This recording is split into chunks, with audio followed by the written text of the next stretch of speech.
Start again. Good evening, everybody. Thanks for joining us tonight. This is the Planning Committee meeting of Frome Town Council. I'm Steve Tanner. I'll be chairing this evening's meeting. We make our meetings available to as many people as possible, and so we use a hybrid setup here in the Town Hall chamber and online via Zoom. Emergency exit is still in the rear corner of the room, and the assembly point is still the car park. Toilets are where they always are at the end of the corridor, and an accessible toilet to the right of the lift. Any panelists on Zoom, please use your electronic raise hand by clicking on the participants setting at the bottom of your screen. Any attendees on Zoom, please pose questions through the Q&A board. Attendees' names will become visible on the questions board for the record as your question is answered. Tonight, Jane will clerk, Becca's going to do the questions board and the participant settings. The meeting will be recorded for monitoring purposes, and we're also live streaming again to our YouTube channel. Excellent. Item number 2 on the agenda. Any apologies of absence received? We've had apologies from Andy and Mark. Okay, vote on those. And that's unanimous, thank you. Thank you.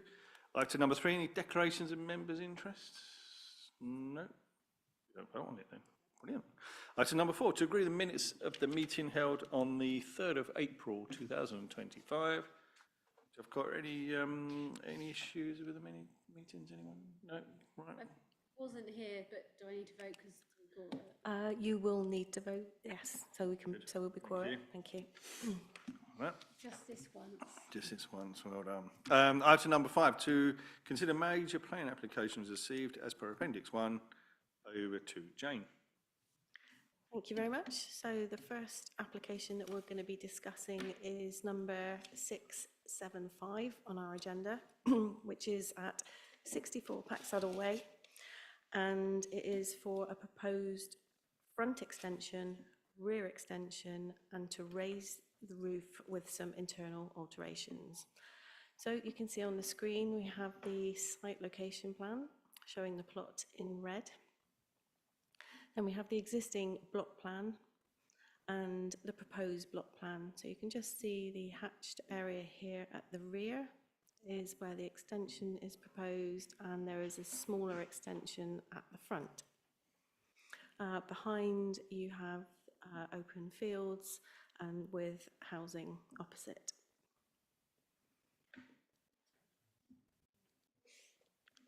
So here, these are the existing elevations. As you can see, it is a bungalow.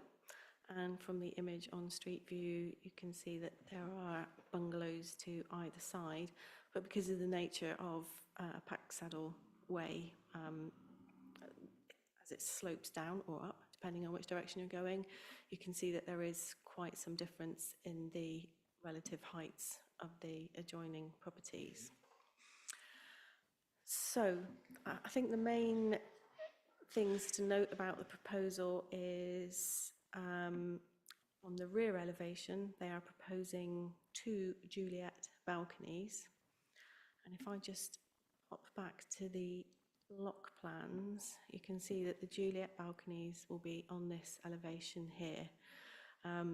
Currently, there are windows on the rear elevation, but obviously they're at ground floor level. So there is a potential for some overlooking into the rear gardens of those properties.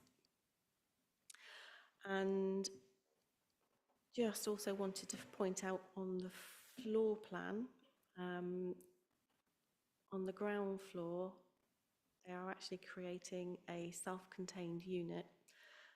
So bathroom, bedroom, kitchen, etc. So the rear extending it so that they have a bigger dining and utility area. And then on the first floor, there will be 3 additional bedrooms. So as I wrongly said in my notes, it will become a 4-bedroom property, which in itself is not an issue, but I couldn't see anything to say how they were going to address the additional parking needs that would cause. I mean, obviously there is on-street parking available along Packsaddle Way, but it looks as though there will be parking for 1 or 2 cars in the driveway and associated garage. So yeah, as I said, I think the main concerns will be the overlooking to the rear and potentially the parking. Over to you. Great, thanks, Jane. Any comments from anyone? If not, I'll start. I mean, I don't have any issue as such with them extending the bungalow. I think that the height difference as you go down Paxton away means it's not going to stick out like a sore thumb. I think the overlooking is the, I think as Jane's alluded to, the overlooking and the parking. Because at the moment it just seems as though there's one parking spot on the drive, and there is a car with a cover on it, which makes me think that car hasn't moved for a while. So that could be an issue, and I do think those Juliet balconies are going to potentially overlook straight into the, especially the garden down slope of this one. Thanks, Steve. When I looked at this, I saw the ground floor, looking at the ground floor elevations, that as a guest bedroom 1. What I find tricky is the guest kitchen. That to me starts to suggest a separate accommodation, if not a separate dwelling. And I understand the guest bedroom and guest bathroom, but I'm not sure what the intention is of, well, I think I do, the intention of a guest kitchen. In terms of the Juliet balconies themselves, they seem to be sort of in keeping with what they're trying to do and not extending out, but I agree with Steve that it could potentially have overlooking, particularly to the house as you look at the property on the left. Yeah. Thanks. Thanks, Rick. I mean, I think, as I have said many times before, I don't have an issue with the lack of parking, because I think if you create the space that people have cars, so to me, that's their decision. I know that that's not the, you know, the what I should be saying, but I kind of think, I mean, if they don't think they need the cars, then that's great. It's very big. I don't. It's a big. It feels like they're sort of building or trying to create an entirely different house. They're doubling the size of the house. Yeah, and it is. It sort of feels like it sort of. Yeah, it just feels like, and I don't know. Do we know why? Have they said anything? I didn't read anything in the accompanying statements to say why the self-contained unit was necessary. I mean, and maybe I'm not meant to make this point, I don't know, but it's sort of what we need in Frome is sort of houses like the one that they're trying to change, and what we don't need is houses like the one that they're trying to create. We need small houses with, you know, 2 beds and bungalows and accessible accommodation. We don't need any more 4-bed big houses. I don't know if that's relevant. So, Sorry, I mean, the whole thing in the country, well, was the last few years, that the whole sort of improve, don't move sort of thing. And I guess this is something to do with that. You know, perhaps the bungalow suited them at the time, but, you know, we don't know their living arrangements. Perhaps they've got children living with them or an elderly relative who's going to come and live with them or something like that. I mean, it's not necessarily a planning consideration. It's not, no. But Yeah. Are they? It's just the scale of it, I guess. It sort of, to me, is sort of, because ultimately it's not just about that family; it's about what it's doing to a house in Frome that would eventually be sold on. Are they doing any work to insulation, retrofit, etc. at the same time? Or not? not anything that was mentioned over and above what would be required through current building regs, because it'll need to meet building regulations.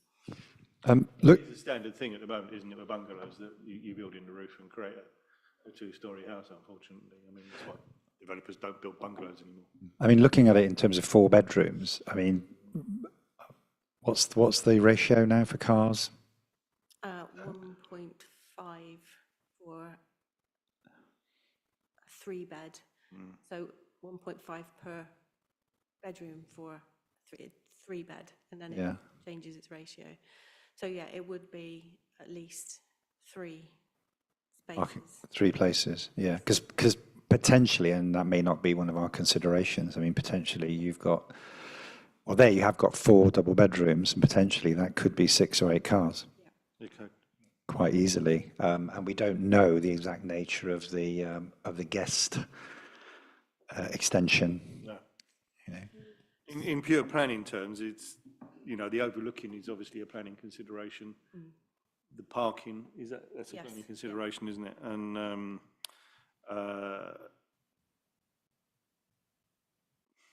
anything else?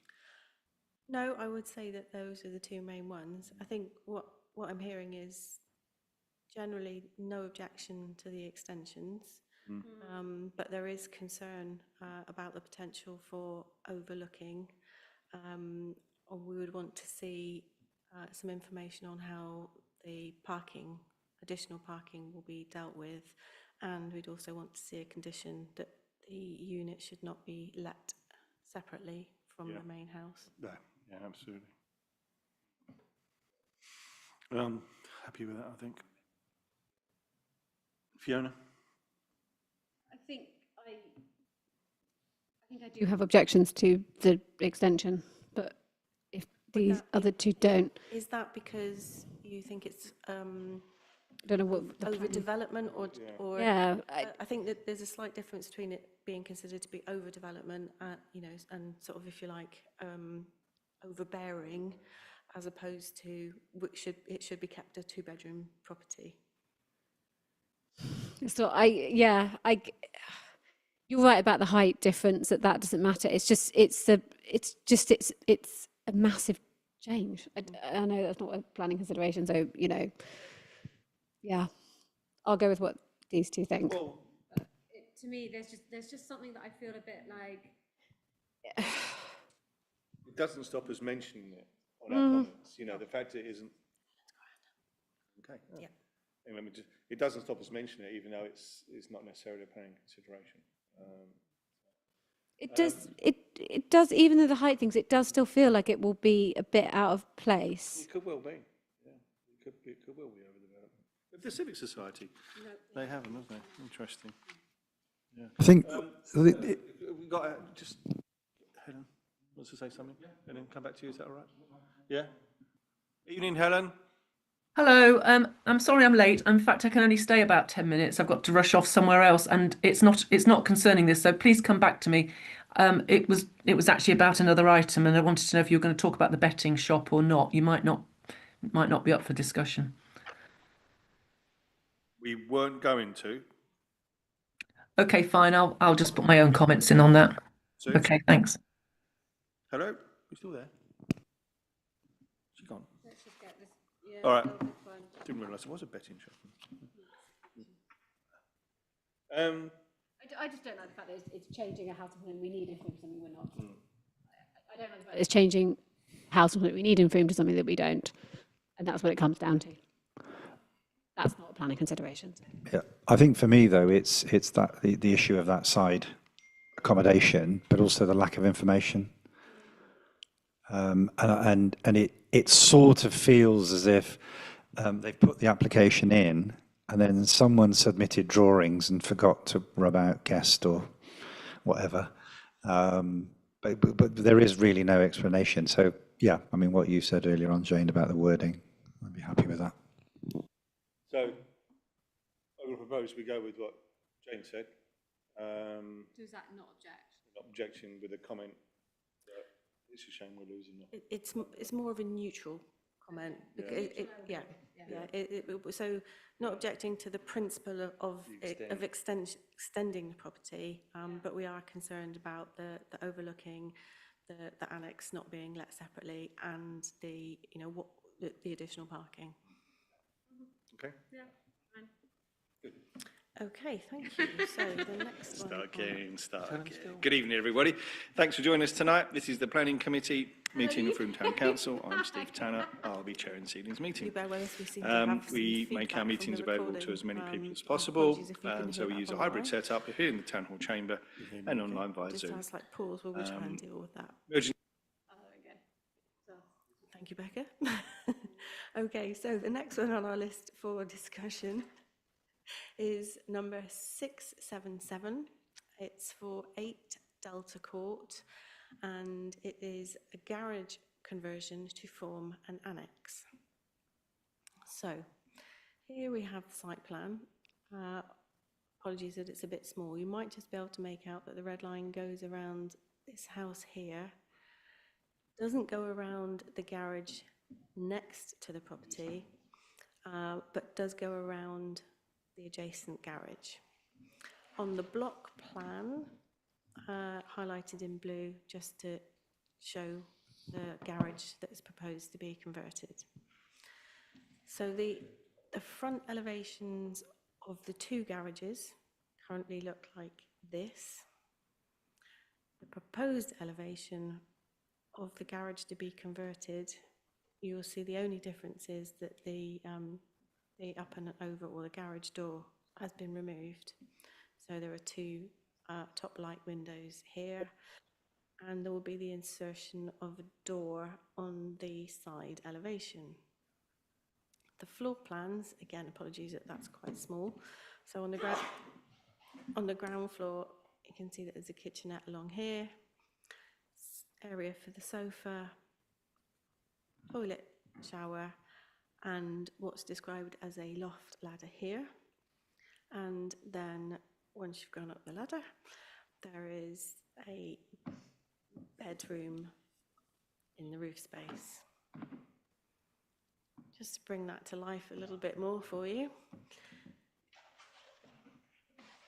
This house here is the house that the garage relates to. So this is the application house. This is the garage that they propose to convert into the annex.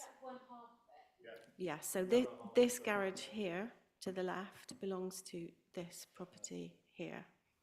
So we're talking about this house and this garage. Can they say what they're planning on doing with it? It will be, they're converting it into a self-contained annex. So if I go back to the floor plans for you, on the floor, ground floor, kitchen, living, bathroom, and then with a bed upstairs.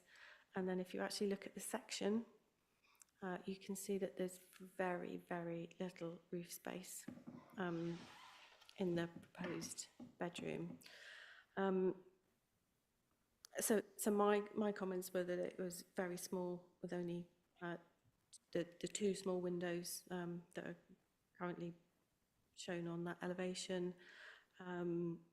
Obviously, it would, if it were to be approved, it would need a condition not to be let separately.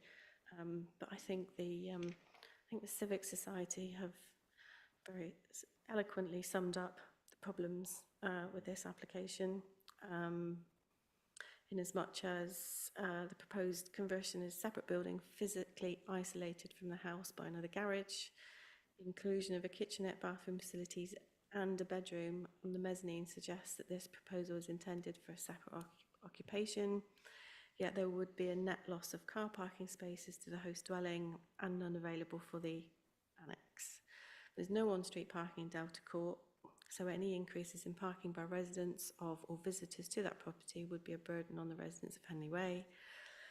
Furthermore, the conversion does not appear to meet the standards for the proposed habitable use, e.g. the space standards are inadequate for occupation as such. The access ladder cannot lead to a habitable room as there is insufficient headroom, no skylights proposed, no indication of how the utilities and foul drainage would be provided, or appropriate insulation, including that from the adjacent garage, would be installed.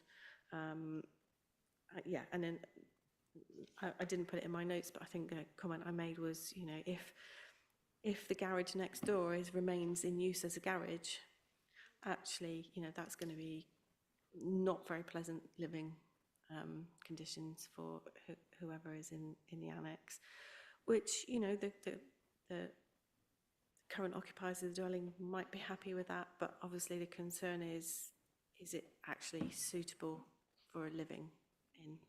Over to you. Philip, you itching to go by the looks of things. I'm not sure where to start with this. It's concerning on so many different, there's not a pun intended, but on so many different levels. I mean, first of all, there's the principle of converting a garage into a dwelling, quite clearly.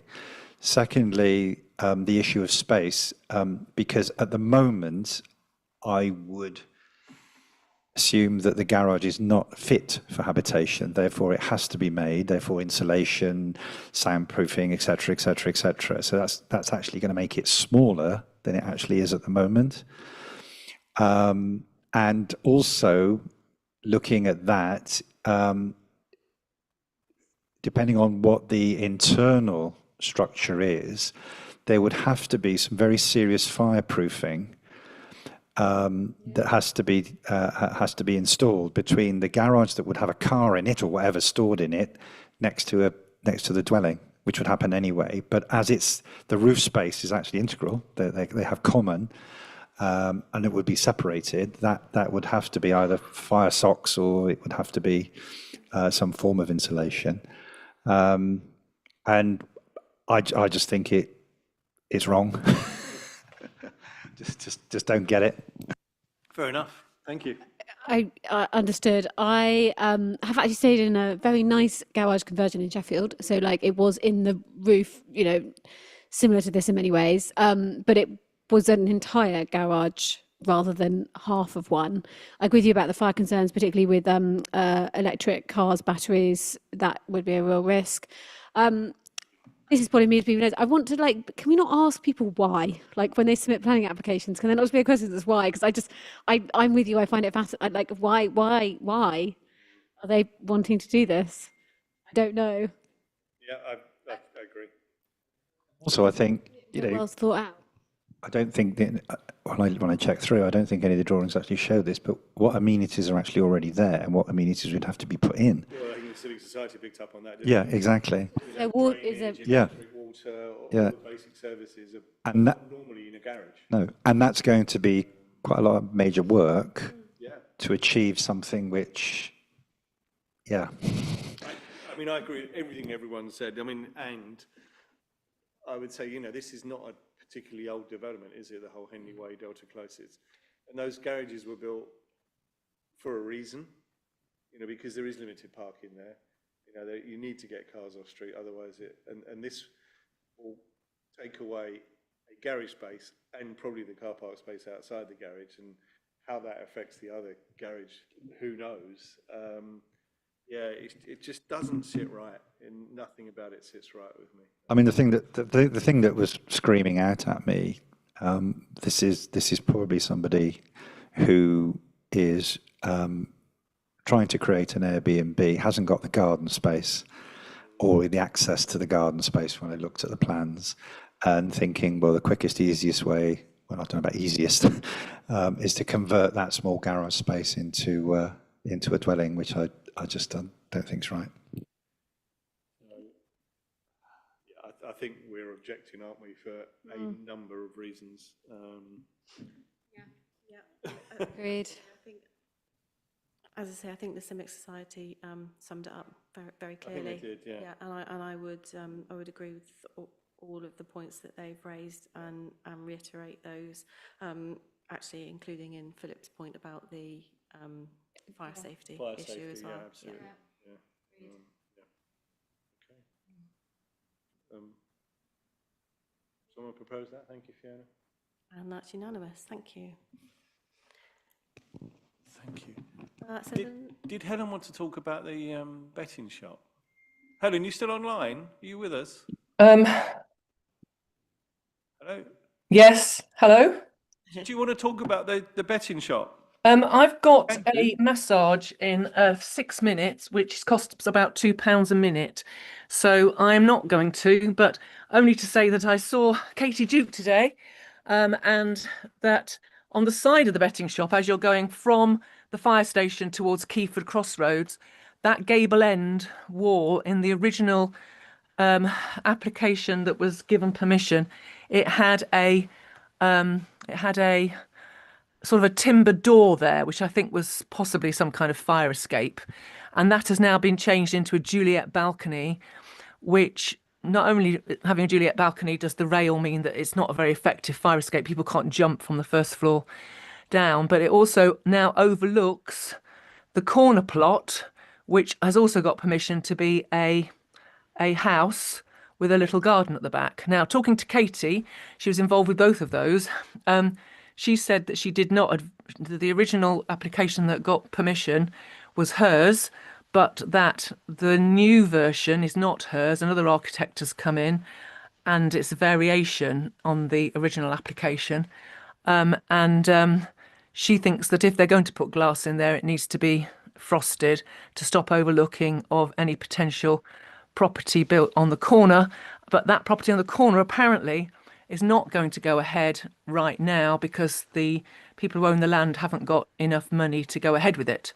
So I just wanted to just fill you in on all of that, and I'm going to just make a comment about the fact that this should be, if it's going to be glass, it should be frosted glass to avoid any overlooking. So it's quite a minor thing, really.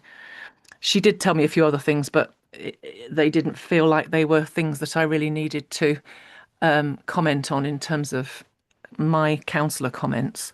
I'm going to have to leave it there, I'm afraid. All right, Helen. Okay, thank you. Thanks for listening. A massage. Thank you. Okay, bye. Incorporate that into our Yeah, comments if we'll- you, Yeah, Yeah. it sounds like it's something we should incorporate, yeah. Thanks for letting us know that, Helen.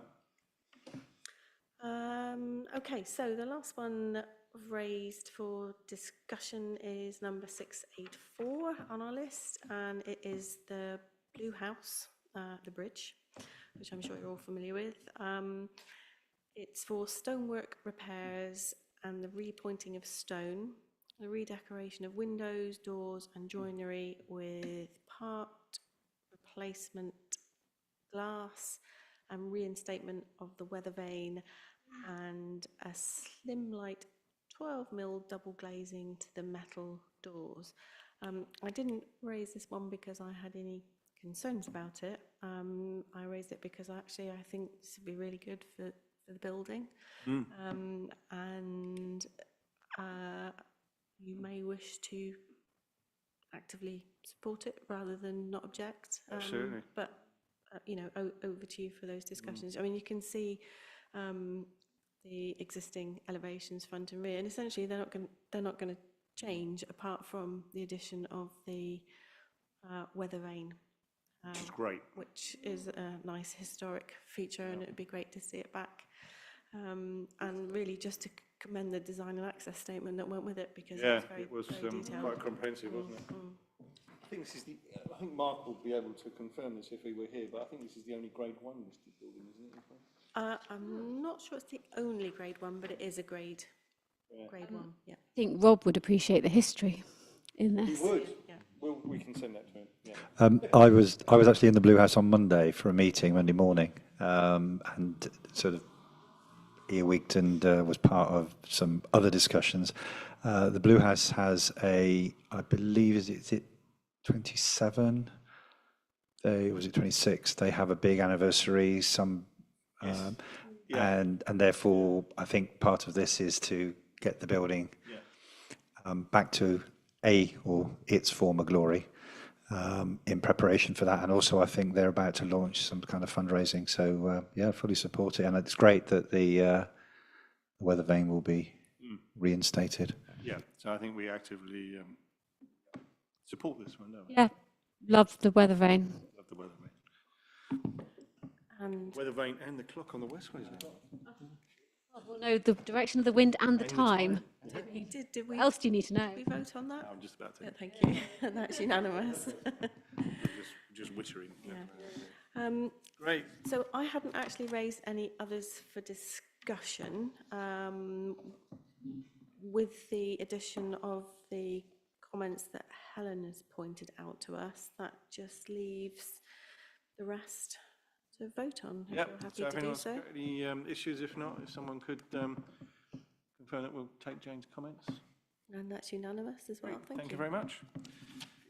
Thank you, everybody. The next meeting is on the 15th of May, 2015. I am now sure, because I've just read it. No. That's it. Thank you. Good night.